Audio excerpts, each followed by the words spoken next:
The sun had barely cleared the distant ridgeline when Silas McAllister spotted the blood.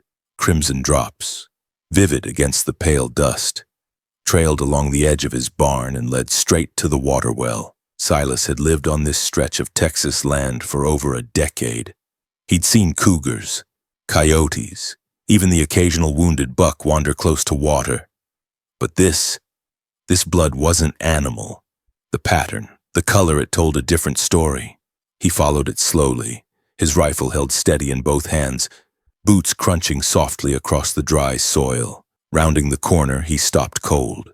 Crumpled against the rough stone of the well was a young Apache warrior, one hand pressed to a gaping wound in his side, the other reaching weakly toward the wooden bucket that swung just out of reach. His dark eyes met Silas's, alert and watchful despite the pain twisting his features.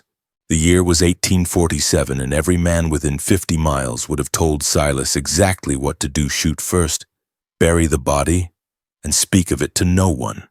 But Silas didn't raise the rifle. Not yet. He stared into those eyes, seeing something more than just a wounded enemy. There was desperation there. Yes, but also something deeply human.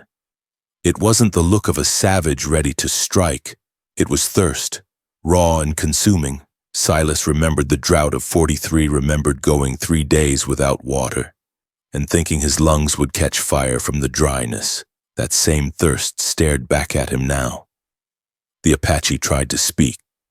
Only one word came through his cracked lips: water. Silas lowered the rifle and stepped forward. He'd be called a fool, he knew. His brother back in Abilene would say he'd gone soft. The townsfolk would think he'd lost his edge. Maybe they were right. But as he lifted the bucket and brought it to the warrior's lips, watched him drink like a man clawing back from the grave, Silas felt something stir in his chest, a feeling he hadn't known in years. The man drained 3 full buckets before his hands stopped trembling enough to hold the rim. Silas knelt beside him, studying the wound. Not an accident. A bullet wound. Clean, deep, and fresh. Shot at close range. Someone had meant to kill him, and that someone might still be coming. The warrior's breathing slowed. With visible effort, he raised one trembling hand and pointed toward the horizon, then drew his finger across his throat. The message was clear.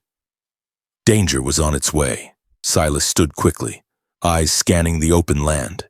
Then he heard it. Hoofbeats, fast and heavy, maybe 5 or 6 riders closing in. They'd be on him in minutes. He turned back to the warrior. The man was slipping again, his strength failing. Silas had no idea who he was, no name, no tribe, no reason for this stranger to be dying in his yard. But he couldn't just leave him, not after seeing that look, not after hearing that one word. He moved quickly, grabbing the man under the arms, dragging him behind the well's stone wall, praying the motion wouldn't kill him. Then he did what he could to douse the blood trail, slinging water across the dirt, kicking dust to hide the stains. It wasn't enough. They'd still see it. The riders crested the ridge in a blur of dust and sunlight. 6 men, armed. Their leader reined in first, tall, sharp-eyed, with the cold posture of a man used to giving orders that ended in blood. Silas recognized him, Marshal Curtis Brant, notorious from Amarillo to Santa Fe, a man who kept the peace with a smoking revolver and a short list of questions. Brant didn't dismount at first, just stared. "Morning, McAllister," he drawled. "We're tracking a wounded Apache. Blood trail runs straight to your well." Silas stood tall, hands relaxed but near the rifle resting against the barn post. "Haven't seen anyone. Been fixing the south fence all morning." Brant's pale blue eyes swept the yard. His gaze lingered on the dirt near the well. "That blood looks fresh," he said, slowly dismounting. "You butchering livestock next to your water supply behind the stone wall." Silas could almost feel the wounded warrior holding his breath. Any sound, any movement, and it was over. Brant took another step forward, hand resting lightly on his pistol. "You know what the penalty is for harboring a fugitive, don't you?" Silas nodded once. "Same as treason." Brant narrowed his eyes and stepping closer, but before he could speak again, something strange happened. A voice low, steady, unfamiliar rose from behind the well. The warrior was speaking, not in English but in his own tongue. The sound froze Brant in place. Then his expression changed. His lips parted, color draining from his face. Brant turned slowly. "Dear God," he whispered, "you're him." His deputies exchanged stunned glances. They dismounted. Their hands moved away from their weapons. Brant stared at Silas, shaken. "Do you have any idea who you've been helping?" Silas didn't answer. He was still trying to understand it himself. The warrior, now sitting upright with effort, said clearly, "Tell him, Marshal." Brant swallowed hard. "This is Cale, son of Chief Akata of the Northern Apache, the man who negotiated last spring's treaty with Fort Bridger. The only reason the killing stopped." Silas felt the air shift. Cale continued, voice strained but firm. "I met with Colonel Barrett to expand the treaty, but someone wanted me dead. Barrett was shot in the back. They blamed it on my people. Now I barely escaped." Brant's jaw tensed. "Barrett is dead. Everyone thinks you murdered him. I didn't. And I can prove it." From a pouch at his side, Cale pulled a blood-stained letter. "Barrett gave me this. It names the men selling guns to rogue bands, the ones profiting off the war. Men in uniform. Men in your own office." The deputies murmured among themselves. One stepped forward. "Marshal, that rifle shipment we said was stolen, I saw it 2 weeks later sold to settlers, not Indians." Brant's face turned gray. Cale pressed on. "They staged the ambush, painted their faces. I was meant to die before I could bring this letter to the tribal council." Silas watched the tension rise, watched old loyalties start to crack. The truth was too heavy to ignore. Brant's hand moved to his pistol. "Even if you're right," he said, voice tight, "my orders stand." Kyle stood slowly. "Dead men don't talk." "Marshal, that's what you want." Brant raised the gun. And then Silas moved. He lunged, tackling the lawman before the shot could fly. Dust exploded around them and the pistol skidded away. Deputies rushed in. One by one, they turned on their leader, disarming both him and the only man still loyal to him. Silence fell, broken only by the distant thunder of hooves. A moment later they arrived, dozens of Apache riders, armed but peaceful. At their head rode Chief Acheta. He dismounted and crossed the yard, eyes locked on his son. When they embraced, something sacred passed between them. Cale explained everything in rapid Apache. The chief listened, then turned to Silas. Without speaking, he placed both hands on Silas's shoulders. Cale translated, his voice thick. "You are now brother to our people. You chose courage over fear." The warriors formed a circle. One by one, they touched Silas's hand, and then the chief handed him a ceremonial war lance. "Passed from grandfather to grandson for generations," Cale said. "Never given to an outsider until now." By sunset, the truth had been spoken, the corrupt arrested, and peace preserved. And all because one man gave water to another. The first time Eli Braxton looked into the eyes of the wounded man lying in the shadow of his well, he had no idea who he was dealing with. He only saw the blood deep red, caked and fresh, pooled around his side, leaking through torn leather, soaking into the dust. The Apache had collapsed just feet from the water, half conscious, breathing in short gasps. Eli hadn't expected anyone that morning. Certainly not an injured warrior bleeding out on his land. The man looked barely alive, but even in pain, his bearing was different, proud, composed, like someone used to command. Eli knelt beside him and offered more water. And again the warrior drank, though this time his eyes held a quiet warning, as if saying thank you and be careful in the same glance. After tending to the wound as best he could, Eli dragged the stranger inside the barn, laying him in the hay behind the plow.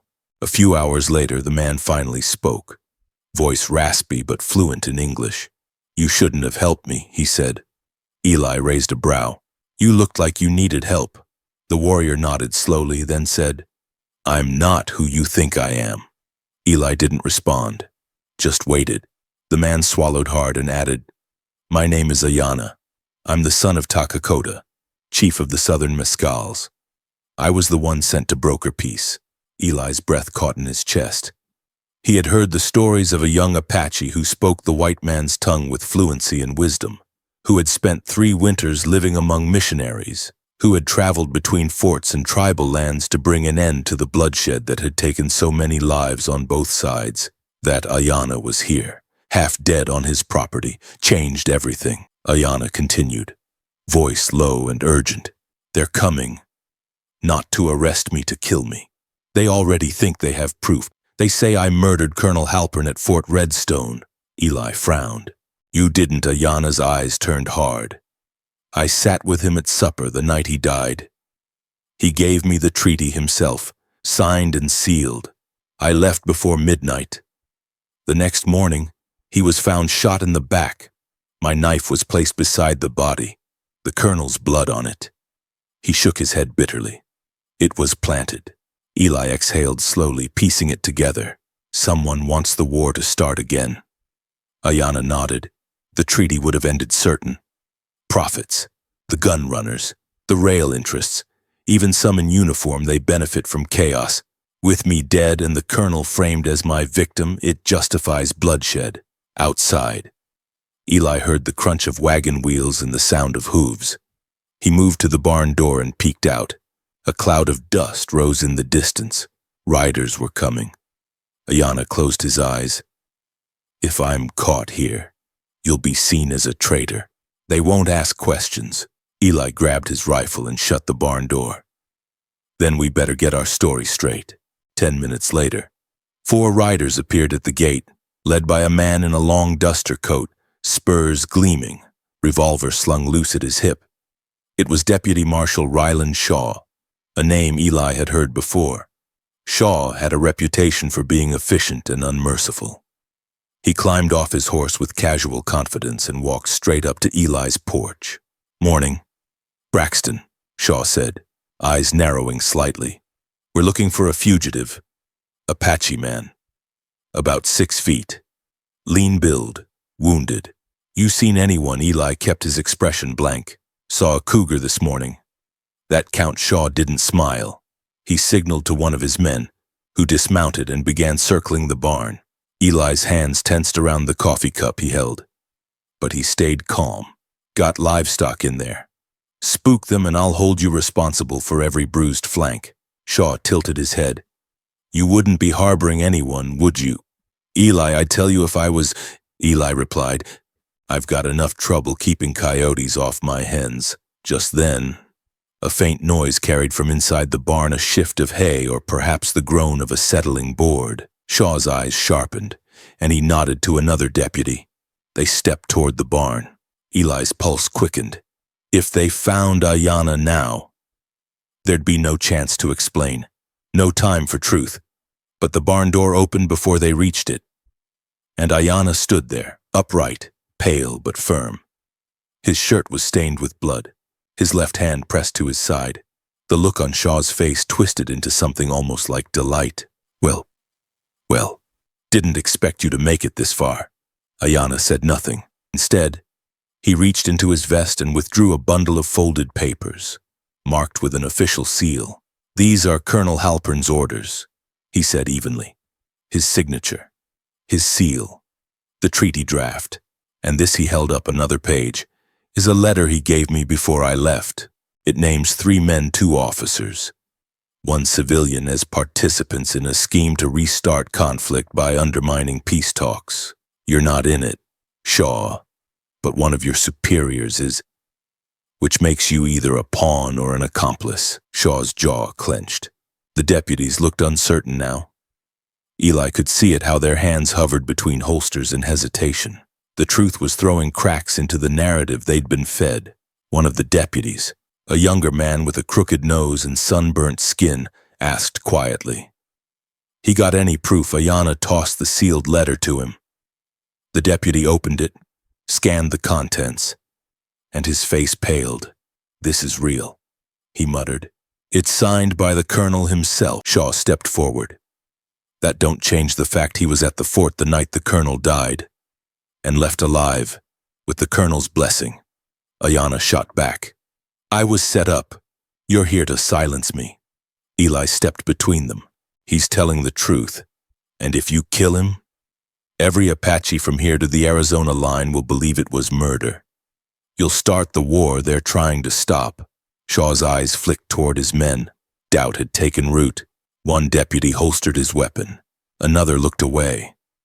The balance shifted in an instant. From the eastern ridge, a horn sounded low, long, and unmistakable. A dozen riders appeared, silhouetted by morning light. Apache scouts. Word had spread. Shaw spat in the dirt. "You just painted a target on your own back, Braxton." Eli didn't flinch. "I'll sleep better than a man who follows lies." The riders arrived moments later, forming a silent semicircle around the barn. At their head rode Chief Takakota himself, his expression unreadable as he dismounted and walked to his son. Ayana bowed his head and spoke softly. The chief listened, then turned to Eli. Without a word, he placed a beaded sash over Eli's shoulders. "You protected what was right," Ayana said. "That makes you one of us." In the days that followed, the documents were delivered to Fort Washburn. Arrests were made, trials held. The treaty, once in tatters, was signed and sealed again, this time with Eli Braxton listed among the witnesses. And peace, fragile though it remained, held for a little while longer. Dust kicked up along the ridge as 6 riders approached, their silhouettes sharp against the noon sun. Elijah Maddox stood in the shadow of his barn, hand resting on the butt of his revolver, watching the men draw near. He didn't have to see their faces to know who led them. Marshal Rowan Kincaid, a man whose reputation preceded him like smoke before fire. Kincaid was a lawman by title, but those who knew the land and its stories whispered that he dealt more in blood than in justice. His 5 deputies fanned out behind him, rifles strapped across their backs, faces hard as bone. Elijah glanced toward the barn loft where Kyle, the wounded Apache warrior he had taken in the night before, remained hidden. He felt the familiar weight of dread settle in his gut. The wind stirred the dust, carrying the sound of approaching trouble. The riders pulled up to the fence. Kincaid dismounted, boots hitting the ground with practiced ease. "Afternoon, Maddox," he said, brushing dust from his coat. "We're tracking a fugitive, Apache male. Armed. Dangerous. You seen anything unusual?" Elijah kept his face calm. "Just the usual coyotes and wind." Kincaid smiled, but it didn't touch his eyes. "We've got reason to believe he came through here. Blood trail runs dry just south of your property. You know anything about that?" Elijah shrugged. "Plenty of creatures bleed in these parts. Can't say I follow every drop." Behind Kincaid, one of the deputies shifted in the saddle, scanning the barn. Another stepped off his horse, casually resting a hand near his holster. Kincaid took a step forward. "Listen, Eli, we're not here to play games. That Apache's a killer. He murdered Colonel Anders of Fort Ridgemont, put a blade in his back just days before the treaty signing. You hide him, and you're an accomplice. You understand me?" Elijah met his gaze, saying nothing. Just then, a sound came from the loft, a cough, muffled but unmistakable. Kincaid's smile faded. "Well now," he said softly. "Seems we're done talking." He motioned to his deputies, who began spreading out. But before any of them reached the barn, the loft door creaked open, and Cale stepped into the light. He was pale, favoring his wounded side, but he held his head high. "If you're going to kill me," Cale said, "at least do it face to face." Kincaid blinked, surprised at the warrior's boldness. "Well, I'll be damned. You've got some nerve, boy. Coming out like that, knowing what you've done." "I know exactly what I've done," Cale replied. "And more importantly, I know what you've done, Marshal." The words cut through the still air. Kincaid's eyes narrowed.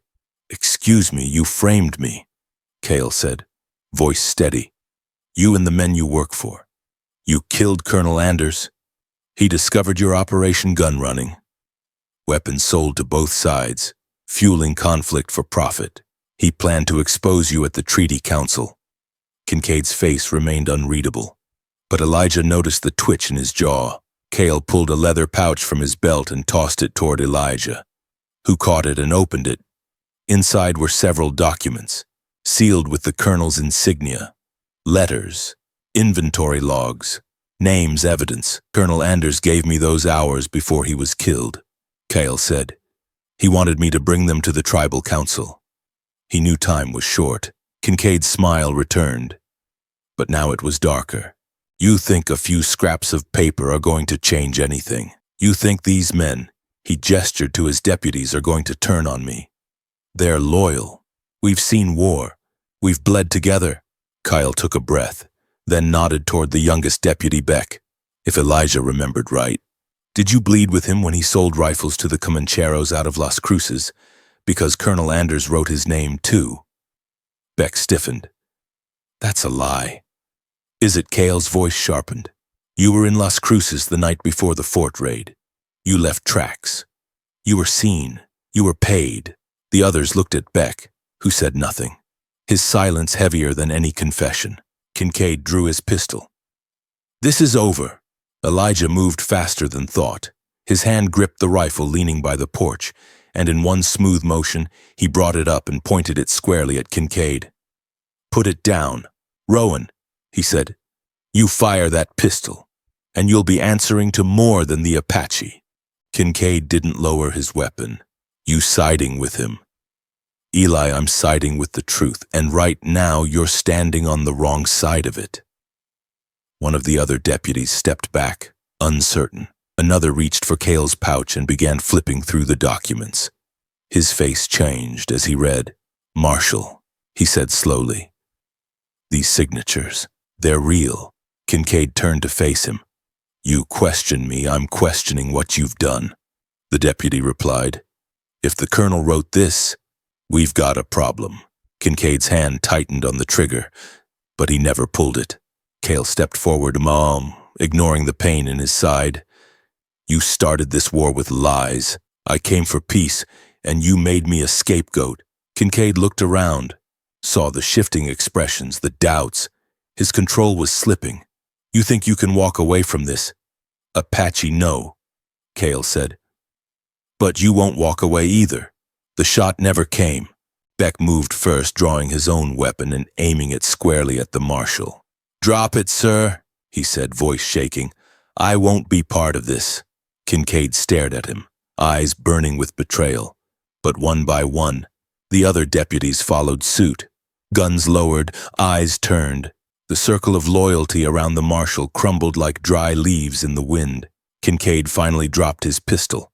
It hit the dirt with a dull thud. Moments later, the thunder of hooves echoed across the hills. Riders, Apache warriors emerged from the tree line, led by Cale's father, Chief Takakota. The warriors did not raise their weapons. They came not for vengeance, but to protect the son they thought lost. Takakota dismounted and walked straight to Cale, placing a hand on his shoulder with reverence. Cale spoke briefly to his father in their native tongue, then turned back to Elijah. This land doesn't forget kindness, nor does it forget betrayal. Kincaid was taken into custody by the very men he once commanded. The documents were delivered to Fort Hamilton. Investigations began. Names were called. Trials followed.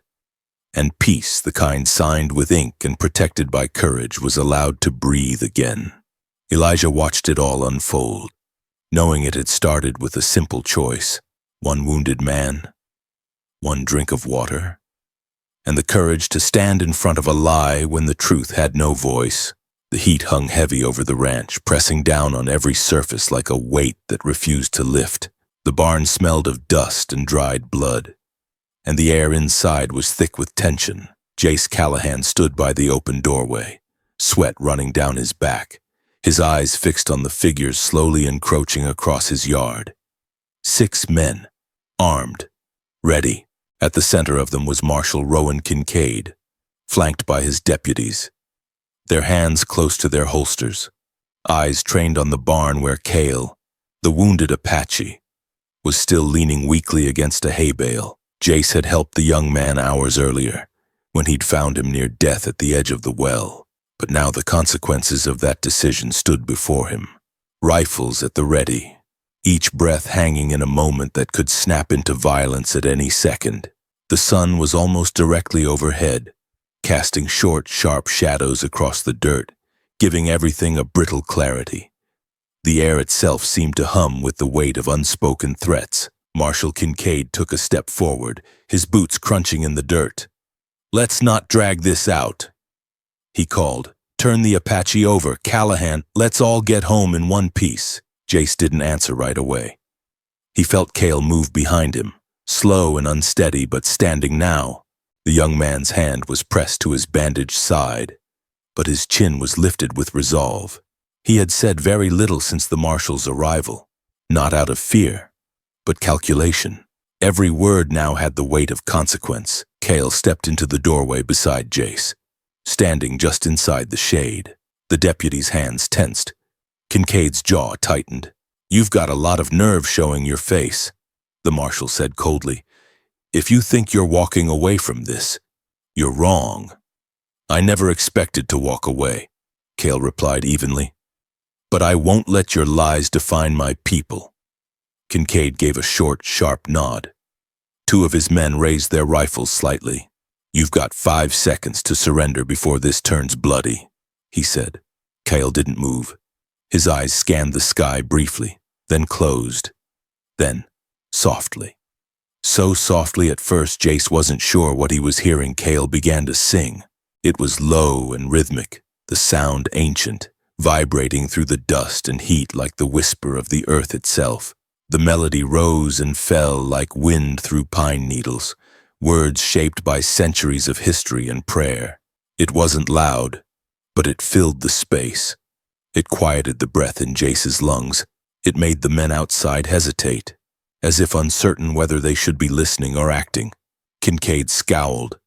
"What's he doing?" Jace said nothing.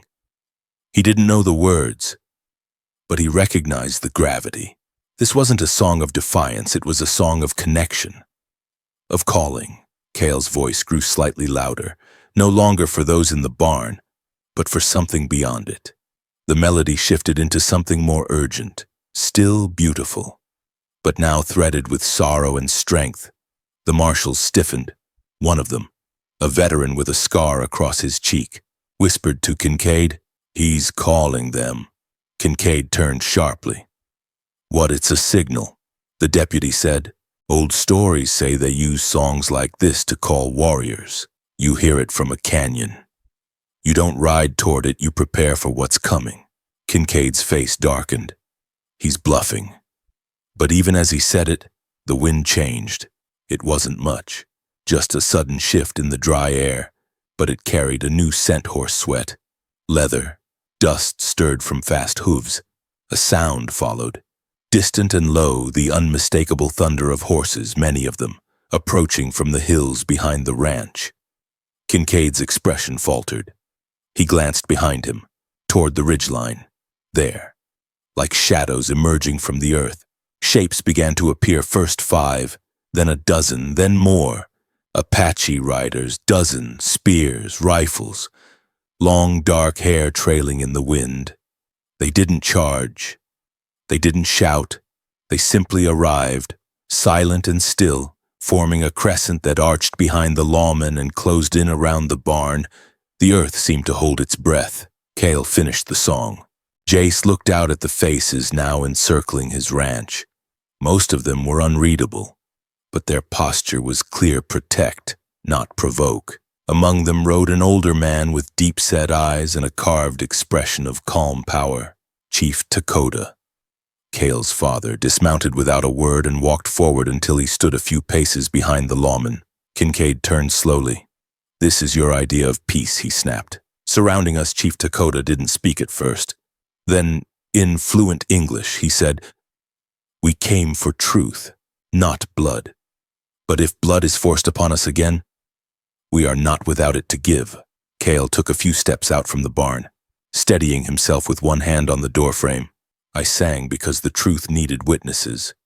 He said, "You want to arrest me, do it now, but do it in front of my people, and do it knowing that I carry proof of your betrayal." He held up a small bundle of documents, letters, statements, names, evidence against Kincaid and those tied to the weapons trade, to the murder of the colonel, and the betrayal of both tribal and federal trust. Jace watched as the deputies looked at one another. Doubt was blooming like a storm cloud. No one moved. Kincaid's hand inched toward his pistol, but no one followed. His authority was crumbling beneath the weight of too many eyes. Chief Dakota stepped forward until he stood beside his son. "We are done hiding," he said. "This man," he gestured to Jace, "sheltered my child without asking who he was. He acted with honor. What will you do?" Kincaid looked around and realized he was surrounded not by enemies but by judgment. He turned and saw no loyalty in the eyes of his own men. His shoulders dropped, not from surrender but from understanding that the tide had turned.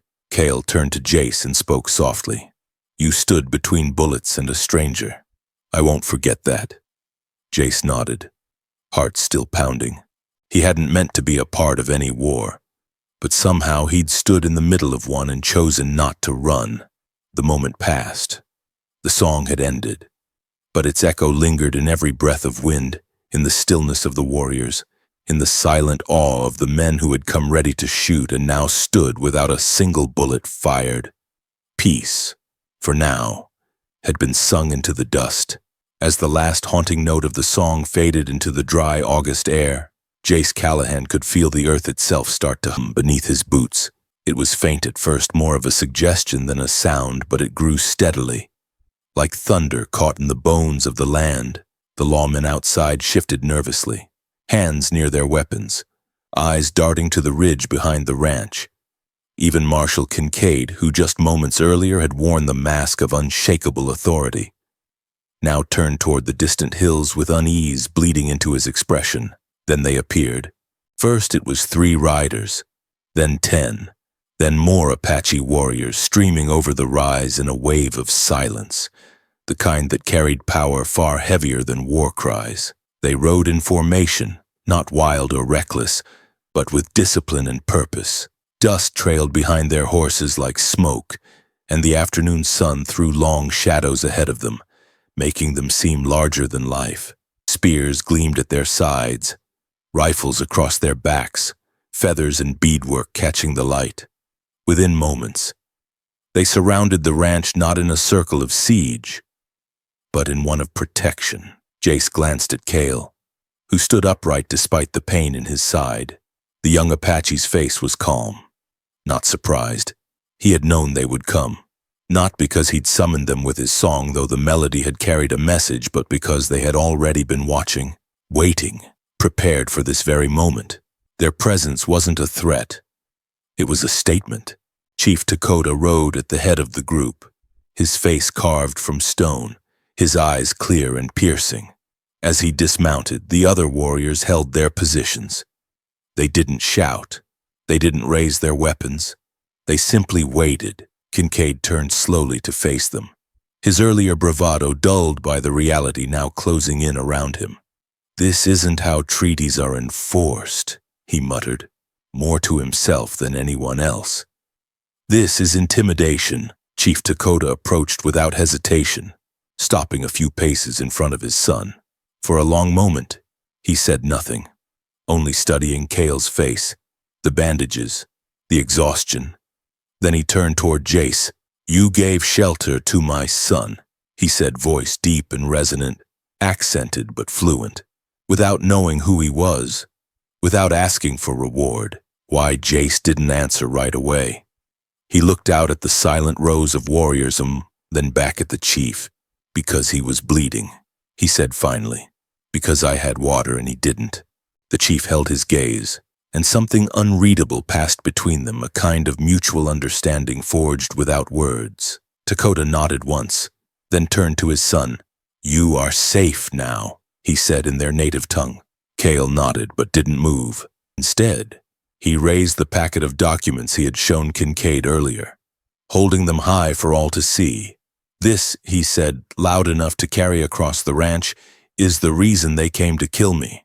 This is the reason Colonel Anders is dead, not because of war, but because of greed and betrayal." Kincaid opened his mouth to object, but stopped. There were too many eyes now, not just Apache warriors, but his own men, his deputies, watching him with uncertainty, waiting for confirmation or contradiction, and receiving neither. One of the Apache riders stepped forward and handed a second packet to Chief Dakota. The chief held it high, mirroring his son's gesture. "These are the names of those who profit from death," he said, "signed by the hand of a colonel who died for speaking truth." This man, he gestured toward Cale, was to be executed in secret, so no one would hear that truth. Kincaid shifted uneasily. His authority, once absolute in this remote stretch of frontier, had been eroded by the evidence, by the song, and now by the silent wall of warriors that stood around him. He looked to his deputies, but their expressions offered no reassurance. Some of them were beginning to understand the weight of what they had nearly done. Jace stepped forward, speaking calmly but firmly. "No one's pulling a trigger here. Not today. You try to arrest Cale now, you'll be arresting the truth with him. And if you draw your gun, you'll fire the first shot of a war that none of us will walk away from." Cale turned toward Kincaid and said, "You told the world I murdered a man for power, but it was you who murdered for profit. I came to finish a peace treaty. You came to finish me." Chief Dakota placed a hand on his son's shoulder and looked once more at the marshal. "We are not here to shed blood," he said. "But if you force our hand, we will not stand aside. This is your moment. Choose your side." The silence that followed was immense. Even the horses seemed to hold their breath. Kincaid looked down at his boots. Then he reached for his sidearm, slowly, deliberately, not to raise it, but to unbuckle it and let it fall to the dirt. He stepped back. "This isn't my fight anymore," he said, the edge gone from his voice. "I've made my mistakes. Maybe it's time they caught up with me." His deputies said nothing as they disarmed themselves in turn, laying their rifles on the ground. Chief Dakota turned to his warriors and gave a single signal, 2 fingers raised and lowered. The formation relaxed. Some dismounted. Others moved forward, not to advance, but to secure the perimeter and help Cale onto a blanket beneath the shade of the barn. One of the older warriors knelt and began checking his wound, murmuring in their native language. Another passed water around to the remaining men. Jace stood still, watching all of it, marveling at how close they'd come to death and how quickly the course had changed, not through violence, but through restraint. These men hadn't come to kill. They had come to bear witness, to shield truth from bullets, and to remind the world that honor still had a place in the West. Before leaving, Chief Dakota walked once more to Jace and extended a beaded sash. "This belongs to our protectors," he said. "You did not have to stand between us and danger, but you did. That will be remembered." Jace took it, unsure of what to say. So he said the only thing that felt right. "I just did what I thought was right." The chief smiled faintly. "Then that is all that's needed." As the sun dipped lower in the sky, the Apache warriors began to ride out again, not in retreat, but in silent triumph. They had not come to conquer or avenge, but to bear the weight of justice in a world that had forgotten it. And though the echoes of that day would fade with time, the ground where they had stood silent, proud, and unyielding would always remember. The light slanted low through the dusty air as Cale sat upright on the blanket beneath the barn's overhang, still pale from blood loss but steady. His eyes never left Marshal Kincaid, who stood stiffly a few paces away, flanked by deputies who no longer wore the same blind loyalty in their expressions. The Apache warriors had formed a silent perimeter around the ranch, unmoving but undeniably present. Every man standing in that yard knew that the next few minutes would determine not only Cale's fate, but perhaps the fate of peace itself, and it all came down to what Cale now held in his hand. The letter was weathered and creased, its seal broken but still visible, the official crest of Fort Ridgemont. Cale lifted it with deliberate care, as if the parchment itself were sacred. His voice, though quiet, carried weight as he spoke. "This letter was written by Colonel Anders 2 nights before he died," he said.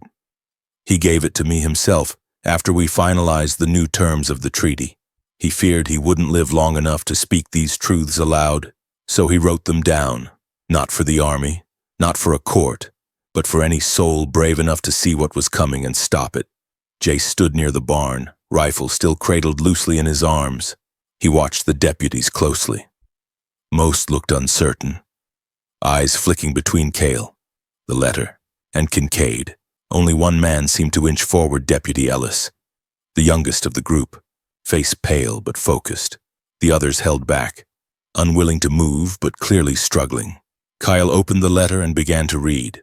"To whom it may concern," he said, voice level, "if I fall before delivering this message, let it be known I did so not by accident, nor by enemy hand, but by betrayal.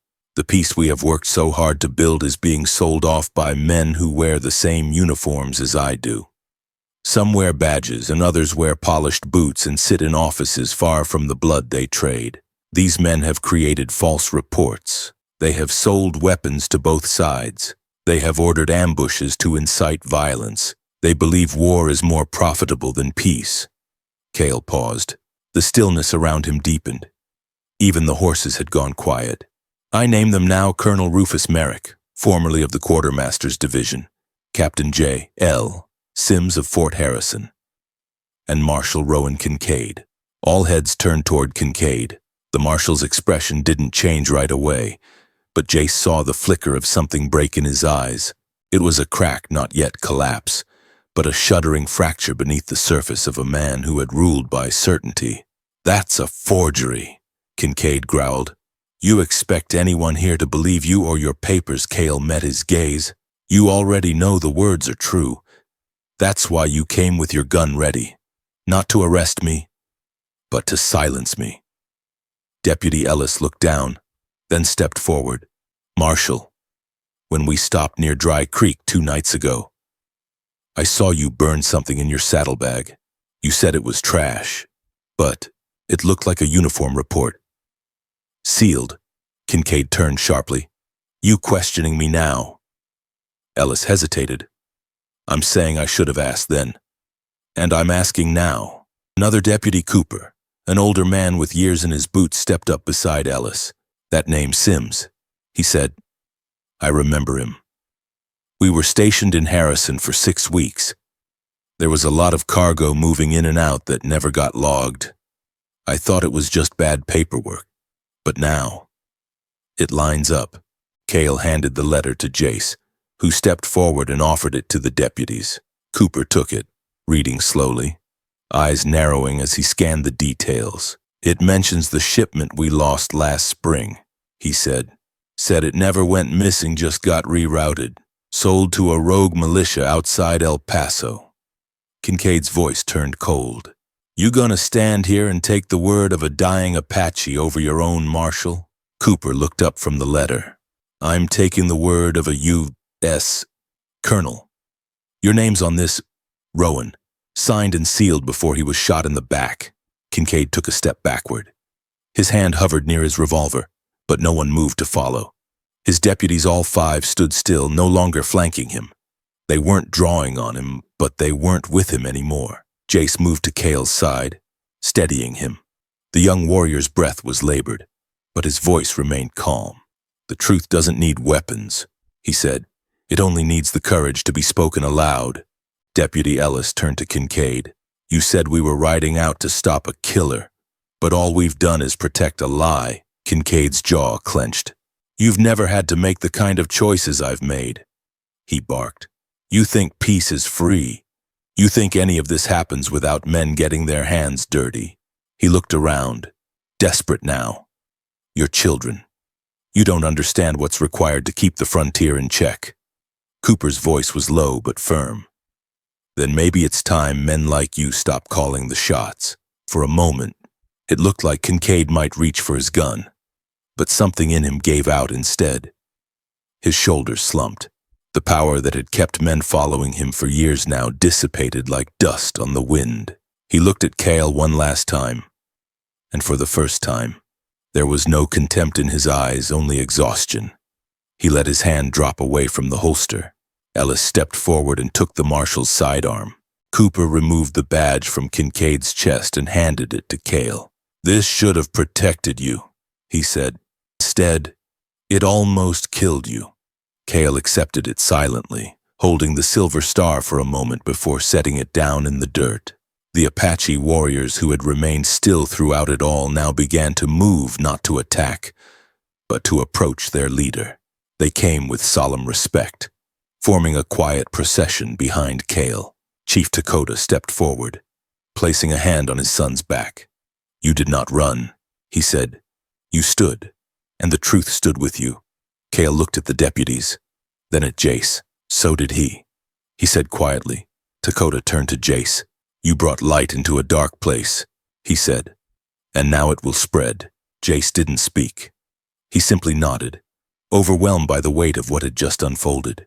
The sun had begun to drop toward the horizon, casting long shadows across the yard, and in that fading light, the turning point had come and passed not in fire or blood, but in the quiet breaking of a lie.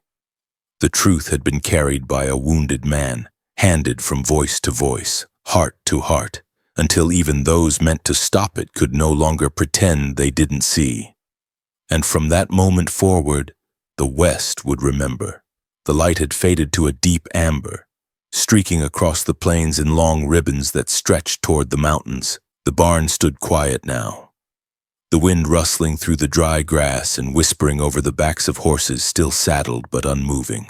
Cale sat beneath the awning beside his father, Chief Dakota, flanked by warriors who had stood silent witness to the unraveling of a lie. Jace Callahan stood off to the side, hands relaxed but watchful, his presence no longer uncertain but acknowledged. The deputies had disarmed their marshal. The truth had been spoken aloud, and for the first time in many days peace felt possible. But not everyone had accepted it. Marshal Rowan Kincaid stood apart from the others, his coat dusted and torn, his mouth tight with rage he could no longer mask. The weight of exposed betrayal had broken something in him, but not in the way anyone hoped. He had lost his authority, lost his men, and now he stood not as a lawman but as a cornered animal, quiet but deadly. His eyes, dark and hollow, flicked between Cale and Dakota with a gaze that no longer sought justice, only revenge. Chief Dakota, standing upright despite the long day and years of burden etched into his frame, stepped forward to address the gathering one last time. He spoke with dignity, his voice measured but firm, calling on those present to carry the truth back to their towns, their forts, and their families. "Let this be remembered," he said, "as the day when war could have started but didn't, when blood could have been spilled but wasn't, when one man bleeding in the dust was seen not as an enemy, but as a brother." The warriors bowed their heads in solemn agreement. Even the deputies, standing behind the broken marshal, seemed moved by the weight of the moment. Jace looked over at Cale, who remained seated, breathing heavy, his wound still raw but his spirit unshaken. And then it happened. Kincaid's hand slipped into his coat, moving with the swifter trained reflex of a man who'd drawn his weapon more times than most had drawn breath. No one saw it until it was too late except for Jace. Time slowed. Kincaid's revolver cleared the coat with terrifying speed, aimed not at Cale but at Chief Dakota. The muzzle flashed with the promise of death, rage burning in Kincaid's face like a final, hopeless fire. But before the bullet could fly, Jace lunged. He didn't think. There was no calculation, no heroism, only instinct, pure and simple. He tackled Kincaid just as the hammer dropped. The shot fired wide, ringing out across the ranch like a curse. The bullet struck a wooden post behind the chief, sending splinters into the air. Horses reared in alarm. Warriors grabbed their weapons. The deputies shouted. The world erupted in motion. But Jace had already driven Kincaid to the ground, the two men rolling in the dirt. Kincaid fought like a man with nothing left to lose, teeth clenched, fists wild. Jace took a punch to the ribs, another to the jaw, but he held on, wresting the gun from the marshal's hand and tossing it across the yard. It clattered near one of the Apache rider, who didn't even flinch. The threat had passed, but the echoes remained. Jace sat back, chest heaving as the deputies finally reached them, dragging Kincaid to his feet and pinning his arms behind him. Blood ran from the marshal's nose. He glared at everyone, unrepentant, snarling like a cornered dog, but his defiance found no home, no sympathy, only silence. Chief Dakota had not moved throughout the entire ordeal. Now he walked slowly toward Jace, who was still kneeling in the dirt, hand on his ribs, the bruise already darkening under the skin. "You moved without hesitation," the chief said. "Not in anger, but in quiet awe. Not for your own people, not for reward, but for what was right." Jace stood, brushing the dust from his pants, trying to hide the tremble in his limbs. "I just didn't want anyone else to die." Dakota placed a hand on his shoulder, the gesture solemn and strong. "You saved a chief today. But more than that, you honored life. That cannot be repaid with words alone." He turned to his warriors and spoke in their language. A few of them nodded and began to prepare something a length of beaded cloth, a strip of white buckskin, a carved pendant with a sun motif etched into the surface. One of them approached with a bowl of ash and paint. Jace stood still, confused. "What's happening?" Kale answered from behind him. "You're being claimed," he said, voice hoarse but proud. "My father doesn't offer this lightly. You're to be made brother to our people." Jace blinked. "I'm—" What Kale nodded. "One of us. Apache. Not by blood, but by deed." Dakota stepped forward, taking the paint and marking Jace's cheeks with two simple lines, one horizontal, one vertical, a sign of protection, of unity. The cloth was tied around his upper arm, the pendant laid over his heart, and the name he was given, in the old tongue, meant stands between fire. The sun dipped behind the ridge as it was done. The land breathed again. Marshal Kincaid was loaded onto a wagon bound for Fort Hamilton, where he would face trial not only for his corruption, but for attempted murder in full view of witnesses from both sides of the long conflict. The deputies rode behind the wagon in silence, their duty no longer weighed down by blind loyalty but by truth. Kale, his strength fading, was carried gently onto a woven litter and lifted by two of the younger warriors. He would be taken home to heal his body scarred, but his name cleared. Before the Apache departed, Dakota placed his hand once more on Jace's shoulder. "You are welcome among us. Always." Jace nodded, too moved to speak. The warriors rode out quietly, disappearing into the golden dust and brush, leaving behind only the tracks of their horses and the memory of what had almost happened. The ranch stood quiet again. But it was no longer just a place where cattle roamed and fences needed mending. It had become something else, a place where the future changed, where mercy stepped in front of vengeance, where two worlds touched, not through war, but through the choices of one man who refused to look away from suffering and said instead, "I will help." And in doing so, Jace Callahan became something more than a rancher. He became part of something eternal. The wind that once carried the scent of blood and gunpowder now rustled peacefully through the tall prairie grass, whispering its way across the open land where the final standoff had taken place. Jace Callahan stood beneath the same tree where he had first watched the riders come over the ridge. Only this time, there was no fear clenching his chest. The barn had been repaired, the bullet holes patched, the ground swept clean. But the echoes of that day still lingered, not in violence, but in memory.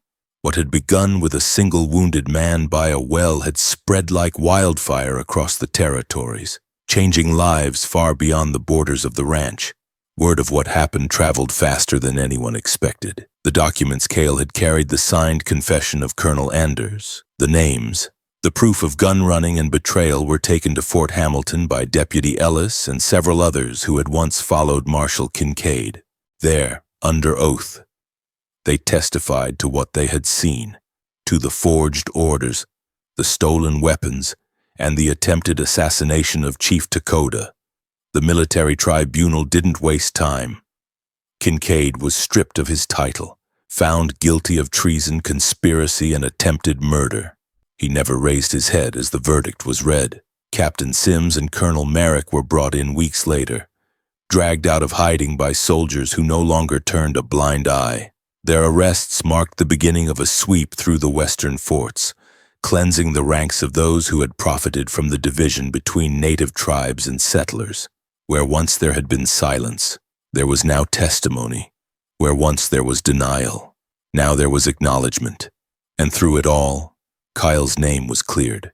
The man they had branded a traitor became known as the one who preserved peace not with a rifle, but with a letter. His wounds took time to heal, and though the pain never fully left him, his spirit remained unbroken. He returned to his people with honor, and the peace treaty once considered fragile and doomed was not only upheld, but expanded. Additional tribes came to the table. Federal representatives from Washington arrived to sign new agreements. The Apache, once treated as shadows at the edge of the world, now had a seat where decisions were made. Jace never expected to be part of any of it. He had returned to his ranch with little fanfare, declining every offer to speak publicly or travel to the capital. Reporters came with pens ready, asking for interviews. He turned them all away. When one young journalist asked why, he simply replied, "I gave a man water. That's all I did." But to those who knew better, to Cale, to Dakota, and even to the quiet deputies who had once ridden under a corrupt badge, Jace Callahan had done much more than that. A month after the trial, a letter arrived. It was handwritten, sealed with wax, and carried the signature of a senator who had overseen the review of the treaty process. In it, Jace was formally recognized by Congress for his role in preventing a potential war and protecting the life of a tribal leader. They called it the Callahan Accord, a moment of unity sparked by one man's choice. He never spoke of the letter to anyone. He folded it gently, tucked it into a cedar box beside his father's old tools, and left it there. But his recognition among the Apache was something altogether different. One late afternoon, a small delegation rode to the ranch, Cale among them, walking now without assistance, though slower than before. Dakota was not with them, but he had sent a message and a gift. It was a finely carved staff, wrapped in woven symbols of protection, strength, and unity. Kyle presented it without ceremony. "He wanted you to have this," he said, "not because you are Apache by name, but because you are a man of the earth and of truth." Jace accepted it without words. He held it in both hands and bowed his head. From that point on, the ranch was no longer just his. Over time, others began to come, travelers, former soldiers, families caught between cultures and searching for peace. He opened his doors without question. Apache elders visited during winter to teach the children who now played among the trees and rivers. A schoolhouse was built beside the barn. A small chapel stood not far from it. Cowboys and natives sat at the same table during harvest. The land, once scarred by fear and mistrust, grew green again. Jace grew older, as all men do. His hair turned gray, his hands rougher with time. But his heart stayed steady. He never married, but he was never alone. Kyle visited often, sometimes with his children, other times with younger warriors eager to meet the man who had stood between bullets and truth. They called him "stands between fire and their tongue," a name spoken not with awe, but with respect. Decades later, long after the barn had weathered and the wind carried new songs across the prairie, a marker was placed near the tree where Jace often stood. It wasn't a grave he had chosen, no grave, but a simple stone carved with the name he had earned. Beneath it, in both English and Apache, were the words, "One choice, one life." Many changed. Elders told the story to their grandchildren around fires. Soldiers in the new territories studied it as part of their training. Teachers read it aloud in schoolrooms. And though the details blurred with time, some saying Jace had fought off 10 men, others claiming he'd faced the Apache alone, what remained consistent in every telling was the truth at the heart of it, that peace does not come from treaties or words alone, but from those willing to act when no one else will, from those who offer water to the wounded, who stand when silence is easier, who choose decency even when danger stands at their door. Jace Callahan never thought of himself as a hero, but history had its own way of remembering, and in the land he called home, where the wind still spoke through the trees and the earth remembered every step, His legacy lived on, not carved in stone, but carried in the hearts of those who learned that one small act of compassion could echo across generations. The sun beat down over the vast silent plains, where the horizon stretched so far it seemed to blur into the sky itself. Dust floated on the air like smoke, the wind carrying it in swirls around the base of a worn wooden fence that marked the edge of Jace Callahan's modest ranch.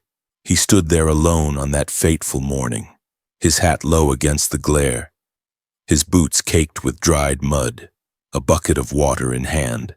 He hadn't planned to do anything different that day. It was supposed to be like any other: fix the trough, check the north fence, maybe ride into town for supplies. But then he saw him. Lying near the well, barely conscious, was a young Apache man. His clothes were torn, one leg badly injured, and his lips cracked from thirst. He didn't move when Jace approached, only blinked up at him, too far gone to speak. For a moment, Jace stood frozen. The wariness born of years living near conflict held him still.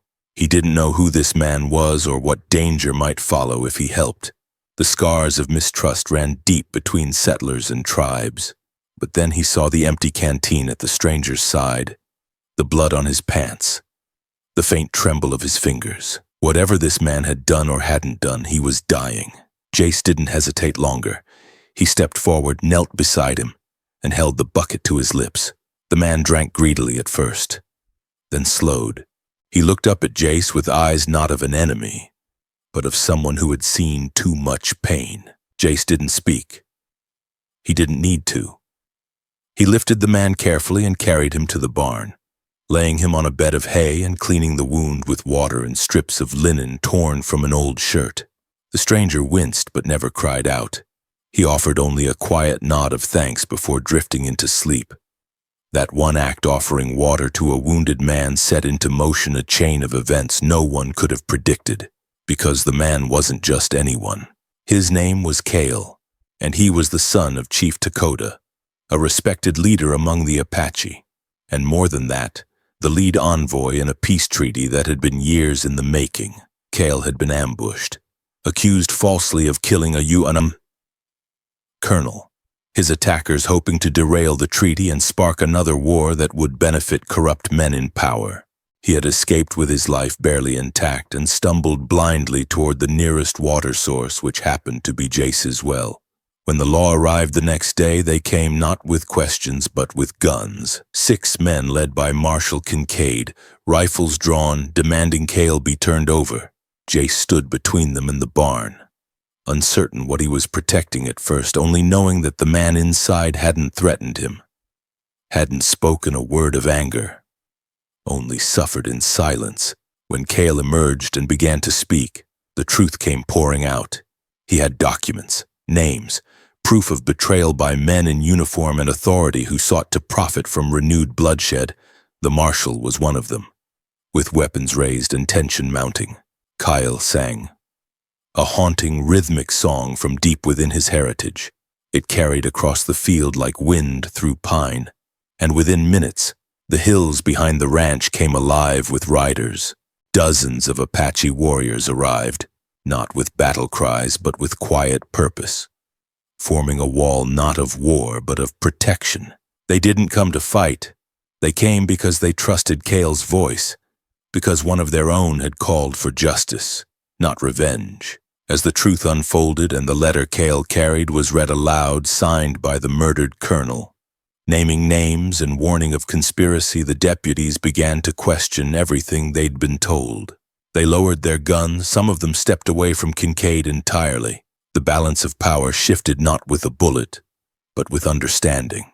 And still, Kincaid couldn't let go. In one last desperate act, he tried to shoot Chief Dakota, determined to destroy the one thing he couldn't manipulate. But Jace was faster. He tackled the marshal just as the shot rang out, sending it wide. The gun clattered across the dirt, and for a moment, there was only silence. Dakota approached the man who had saved his life and said nothing at first, only studied him. Then he offered Jace something that had rarely crossed those cultural lines in all the years of war and suspicion brotherhood. in a ceremony witnessed by warriors, settlers, and soldiers alike. Jace was welcomed into the Apache nation, not by blood but by deed. They gave him a name that meant stands between fire, a man who chose not to be neutral, but to act when it mattered. From there, justice followed. The documents led to the arrest and trial of Kincaid, Sims, and Merrick. Cale's name was cleared. The peace treaty was not only honored but expanded. And Jace, he went back to his ranch, tending his land as he always had. But something had changed. People came to him, Apache elders, wounded soldiers, orphaned children looking for work, for healing, for peace. He never turned them away. In time, stories of that day became legend. Some said Jace had held off a dozen gunmen. Others claimed he had saved the treaty by force. But those who were there knew the truth. It wasn't the shot Jace stopped or the lie Cale exposed that changed everything. It was the moment by the well. A rancher, alone on the plains, giving water to a wounded stranger without asking who he was or what trouble followed. Years later, when Jace's name was etched into stone beneath the same tree where he had once stood watching riders come over the hill, the words beneath it said only this one man, one choice, a world forever changed. Because in the harsh world of the Old West, where survival often meant looking away, one man looked closer. He saw suffering. He chose compassion. And that, more than any bullet or badge, shifted the course of history. In a world that often feels divided and uncertain, the story of Jace Callahan reminds us that even the smallest act of kindness can leave a lasting legacy. When Jace chose to offer water to a wounded stranger without knowing his name, background, or the risk involved, he made a simple but profound choice to see another human being with compassion instead of suspicion. For older adults who've lived through decades of change, this story resonates deeply. It speaks to the wisdom that comes with age, the understanding that doing what's right doesn't always require grand gestures, just courage in quiet moments.